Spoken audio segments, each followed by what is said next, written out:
மல்லிகையில் ஒரு மாலை, தங்க சிறுகையில் ஒரு சேலை, பூவொன்றை பூட்டி வைக்கத்தான் கல்யாணம் கண்டு பிடித்தான்.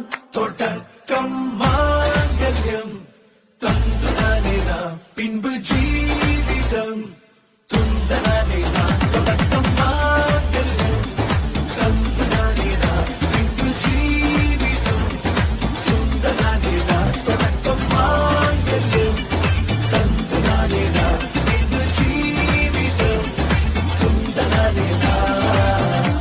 அடடா நீ அழகி என்று ஆர்ப்பரிப்பான் உன் கணவன், வெட்கத்தில் நீயும் கேட்பாய் நிஜமா என்று. ஓ கதை கொஞ்சம் மாறும் போது வார்த்தைகள் எல்லாம் பாழாகும். வாழ்கே